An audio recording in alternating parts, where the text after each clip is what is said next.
Olá, bem-vindos à nossa conversa de hoje. Vamos mergulhar fundo nos dados de saúde pública mais recentes. A nossa fonte principal é a Sala de Situação de Saúde da UNB, mas usamos outras também, claro. O foco é a Semana Epidemiológica 37, ali de 7 a 13 de setembro de 2025. E vamos olhar também um pouco para trás, para ter o contexto completo, né? Exato. Entender a tendência é fundamental. Hoje a gente vai analisar síndromes respiratórias, a gripal, a SRAG, tanto no Brasil quanto aqui no DF. Depois, vamos para as arboviroses, dengue, chikungunya e tem um alerta de febre amarela importante. Sim. E vamos falar também de Mpox, né? E o ressurgimento de coqueluche, sarampo. Isso. E ainda tem um aviso sobre hepatite A no Rio e uma nota ambiental para o Centro-Oeste. É bastante coisa. Dados nacionais, do DF e uns pontos internacionais também. Ok, então vamos começar a desvendar isso. Síndromes respiratórias primeiro. Vamos lá. Começando pela síndrome gripal, ASG, no Brasil todo. Até a semana 36 de 2025 foram quase 289 mil casos. Teve um aumento recente, sim, uns 3.287 casos novos na última semana registrada, mas o que chama mesmo a atenção é comparar com 2023. Nessa mesma época, em 2023, já passava de 1 milhão de casos. Uma queda, assim, bem expressiva. O que explica isso? É uma queda muito grande, né? Mas a gente precisa contextualizar bem isso aí. Durante o pico da pandemia de Covid-19, é muito provável que muitos casos que hoje a gente sabe que eram Covid acabaram sendo notificados assim de forma mais genérica, como síndrome gripal. Isso deve ter inflado bastante os números de SG nos anos anteriores, 2021, 2022, talvez até parte de 2023. Ah, entendi. Então, o que a gente vê agora pode ser tipo um número mais limpo, mais próximo da realidade da gripe comum, digamos assim? Exatamente. Pode ser, em parte, uma normalização dessas notificações. Mas, claro, quase 300 mil casos ainda é gente pra caramba procurando atendimento por sintoma respiratório, né? Não é pouco. Com certeza. Agora, trazendo a lupa aqui para o Distrito Federal. Na mesma semana 36, os números da atenção primária dos postos de saúde, esses sim acenderam um sinal amarelo forte. Foram 9 mil atendimentos por síndrome gripal. Isso deu quase 8% de todas as consultas na atenção primária. É muita coisa. É bastante coisa, sim. Quase uma em cada 12 pessoas buscando posto de saúde era por sintoma gripal. E a atenção primária, ela funciona como um termômetro muito sensível, sabe? Mostra o que está circulando na comunidade. Esse aumento reforça aquela mensagem. Sentiu sintoma? Procura o OBS. E as medidas básicas, né? Sempre. Vacina em dia, lavar as mãos e, se tiver sintomático, usa máscara para proteger os outros. E tem um ponto importante. Esse aumento na atenção primária hoje pode ser um prenúncio de mais casos graves, de mais hospitalização nas próximas semanas. Temos que ficar de olho. E ainda no DF tem a tal da vigilância sentinela, né? Aqueles pontos que coletam amostras para ver quais vírus estão circulando. Entre as semanas 34 e 36, a coleta em 5 unidades importantes, tipo o Hospital Brasília, UBS São Sebastião, Samambaia, Asa Norte, ficou baixa. Abaixo do mínimo de 5 amostras por semana e bem longe do ideal de 10. Isso atrapalha a gente saber o que está acontecendo ou não? Atrapalha e muito. É um paradoxo interessante, né? Justo quando os atendimentos aumentam, A coleta diminui. sintomas diminuem. Essas amostras são cruciais para a gente saber. É influenza, é Covid, é VSR, outra coisa. Sem dado suficiente, a nossa visão fica, assim, turva. Fica difícil direcionar as ações de prevenção certinho. E mesmo com essa coleta limitada, os dados que a gente tem do DF mostram uma coisa interessante. Influenza A ainda está ali, presente, mas teve um aumento bem notável de SARS-CoV-2, o vírus da Covid, e também de metapneumovírus nos casos de síndrome gripal. Um alerta, né? Um alerta importante, principalmente esse aumento de SARS-CoV-2 nos casos mais leves, porque isso nos leva direto para a discussão da SRA. A síndrome respiratória aguda grave. Exatamente, que são os casos que precisam de hospital, a ponta mais preocupante do iceberg. Então vamos para SRAG no Brasil. Olhando as semanas 29 a 36, a incidência, quer dizer, o risco de ter SRAG, foi maior em quem? Crianças bem pequenas, menores de 2 anos. Chegou perto de 30 casos para cada 100 mil crianças da cidade. Depois vem os idosos, acima de 65, mas com risco bem melhor, abaixo de 5 por 100 mil. Só que aí vem a parte complexa quando a gente olha a mortalidade. Os bebês menores de 2 anos têm o maior risco de adoecer grave, mas a menor taxa de morte por SRAge, coisa de 0,3 óbitos por 100 mil. Já os idosos, com risco bem menor de ter SRAge, enfrentam a maior mortalidade, 0,6 por 100 mil, o dobro das crianças. Nossa, o dobro. Pois é, isso mostra como a vulnerabilidade para pegar a forma grave e o risco de morrer por ela são diferentes em cada idade. Exige cuidados e prevenção específicos para cada grupo. E o que está causando essa Strag-Pelé no Brasil agora? Nas semanas 34 a 36, nos quase 2.800 casos novos onde identificaram o vírus, como ficou a divisão? VSR, o sincicial respiratório, comum em criança, deu 17%. Rinovírus, que a gente pensa que é só resfriado, né? Causando SRAG em 42%. É surpreendente, né? O rinovírus liderando os casos graves identificados. E o SARS-CoV-2, a Covid, com 16%. E essa participação da Covid nos casos graves vem crescendo. Sim. E fica mais claro ainda e mais preocupante quando a gente olha só para os óbitos por SRAG nesse mesmo período. Rinovírus esteve ligado a uns 21% das mortes, influenza uns 8%, mas a Covid-19, o SARS-CoV-2, foi responsável por quase metade, cerca de 47% das mortes por SRAG. Quase metade das mortes por SRAG nas últimas semanas foi por Covid. Uau! Exatamente.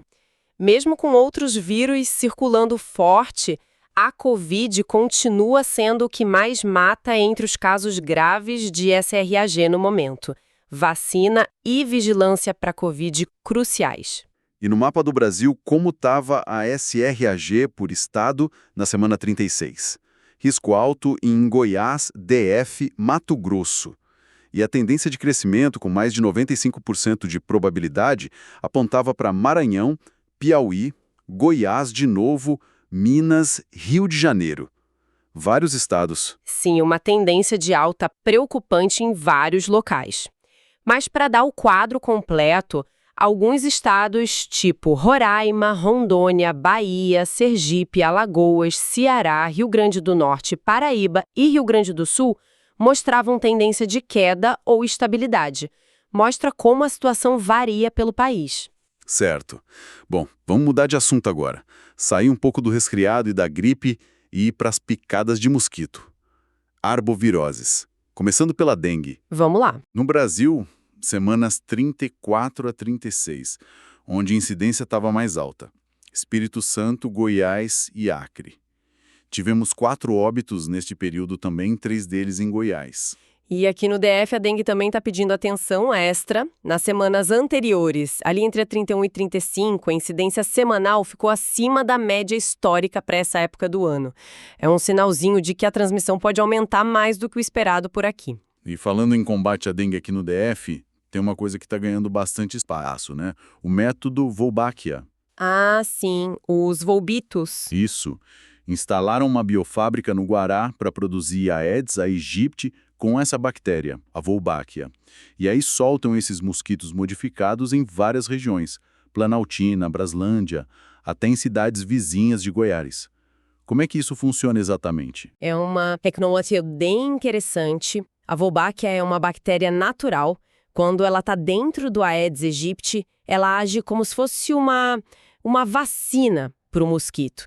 Ela reduz muito a capacidade dele de transmitir dengue, zika e chikungunya. E o mais legal é que a fêmea passa a bactéria para os filhotes. Ah, então com o tempo... Com o tempo, a maioria dos mosquitos naquela área vai ter e não vai mais transmitir a doença tão bem. E é super seguro, viu? Não faz mal pra gente, nem pra bicho, nem pra planta. Fascinante. E isso já tá rolando em outros lugares? Sim, em umas 16 cidades no Brasil. E a maior biofábrica do mundo foi inaugurada agora em julho, lá em Curitiba.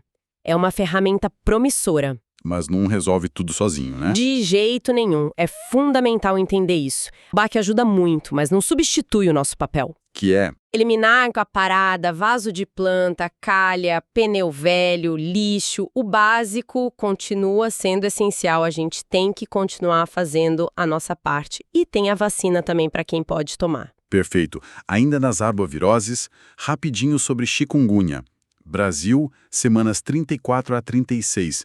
Quase 2.500 casos prováveis. Maior incidência no Mato Grosso do Sul.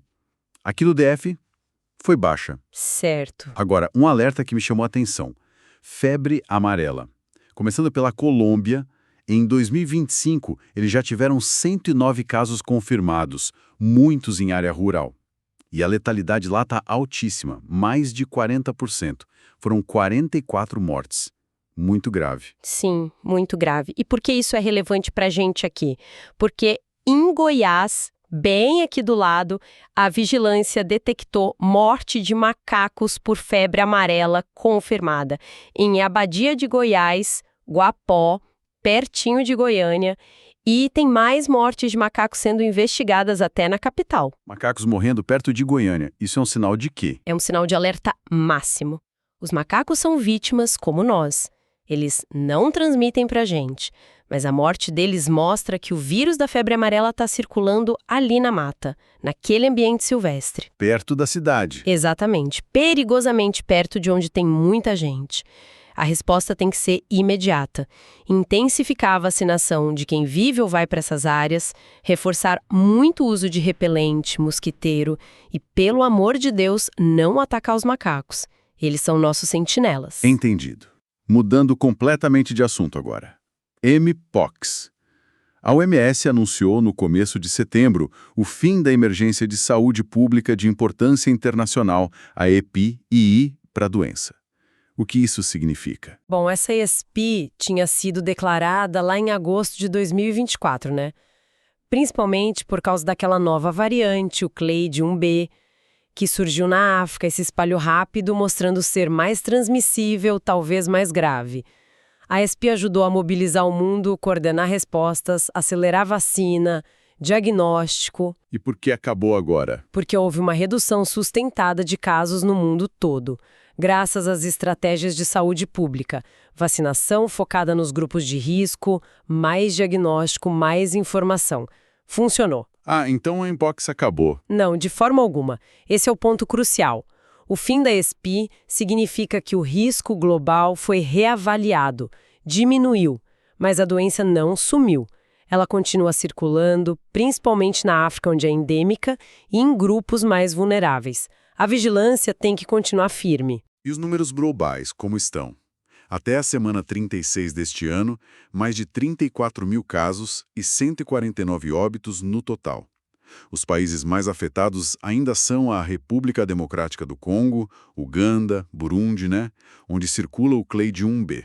Sim, a situação nesses países continua muito séria. A RDC com mais de 16 mil casos, 401 óbitos, Uganda com quase 7 mil casos, 37 óbitos, Serra Leoa com mais de 5 mil casos e 56 óbitos, a maior letalidade reportada entre eles. Ou seja, longe de estar resolvido por lá. Longe. A vigilância e o apoio a esses países são essenciais. Agora vamos falar daquelas doenças que a gente já tem vacina há tempos, mas que teimam em voltar. Sarampo. As Américas em 2025 estão vendo surtos de novo. Canadá teve casos, até morte. México, milhares de casos, 17 mortes. Estados Unidos também com mais de 1.000 casos e 3 mortes. Preocupante. É extremamente preocupante. E a causa é uma só: baixa cobertura vacinal. O sarampo é super contagioso, mas a vacina é muito eficaz. Esses surtos são um reflexo direto da hesitação vacinal, da dificuldade de acesso, enfim, de falhas na imunização. Olhando os detalhes, no Canadá, na semana 35, teve aumento. British Columbia com mais casos novos. A idade mais afetada, 5 a 17 anos. E o dado que choca, 88% dos casos não tinham vacina. É a prova, né? A vacina protege. No México, mais de 4.000 casos acumulados. Chihuahua é a província com maior incidência. E não é só sarampo. A coqueluche, a tosse comprida, também está dando trabalho. Olha o Peru. Em 2025, até a semana 36, mais de 2.200 casos, 31 mortes. A região de Loreto, na Amazônia, é a mais atingida. O México também está com coqueluche, mais de 1.300 casos confirmados este ano, principalmente em Chihuahua, a cidade do México, Nuevo León. De novo, a vacinação. Falha na vacinação, abre a porta para elas voltarem. Para a gente ir finalizando, temos 2 alertas mais específicos. O primeiro vem do Rio de Janeiro. Hepatite A. A Secretaria Municipal de Saúde lá viu um aumento bem grande este ano. De janeiro a agosto foram 478 casos. É o dobro do mesmo período de 2024. E parece que o perfil principal é de jovens com vida sexual ativa. Sim, é importante lembrar que hepatite A também tem vacina no SUS, mas não é para todo mundo, é para grupos prioritários. Crianças de 1 a 5 anos, pessoas com algumas condições de saúde, usuários de PrEP, profissionais do sexo. Para a população geral, a prevenção passa muito pela higiene, lavar mãos, alimentos e por saneamento básico. O acompanhamento dos casos é feito nos postos de saúde. Entendido. E o último ponto é um alerta ambiental aqui para o Centro-Oeste. A umidade do ar está baixíssima, entre 20% e 30%. O INMET diz que o risco para incêndio e saúde ainda é baixo. Mas, vamos combinar, esse tempo seco incomoda, né? Pele seca, olho, nariz, garganta. Com certeza incomoda. E as recomendações são aquelas de sempre, mas que valem ouro. Beber muita água, evitar fazer exercício pesado nas horas mais quentes e secas do dia, evitar sol forte e qualquer coisa procurar defesa civil ou bombeiros. Ufa, quanta coisa, hein? Tentando amarrar tudo isso, o que a gente tira dessa análise? Fica claro que o cenário da saúde é muito dinâmico. As doenças respiratórias continuam sendo um desafio e a Covid ainda mostra os dentes nos casos graves, né? Mesmo com outros vírus aí. Sim, a Covid não pode ser subestimada. As arboviroses também exigem atenção constante. Vimos a dengue preocupando no DF, o alerta de febre amarela em Goiás e estratégias novas como a Wolbachia sendo testadas. Exato. Ao mesmo tempo, dá uma angústia ver sarampo, coqueluche, doenças que a gente sabe prevenir com vacina, voltando por causa de cobertura baixa. É frustrante, né? Um retrocesso evitável. E ainda temos surtos mais localizados, como hepatite A no Rio e a situação global da Mpox mudando. Tudo isso mostra que a vigilância não pode cochilar. E o ambiente, claro, sempre influenciando. Perfeito. E toda essa mistura, doença antiga voltando, doença conhecida se adaptando, tipo arbovirose no ambiente urbano ou ligada ao clima, doença nova surgindo e a necessidade de inovações com a Wolbachia, tudo isso levanta uma questão para a gente pensar, né? Como é que a vigilância em saúde pública pode ser ainda mais ágil e principalmente mais preditiva?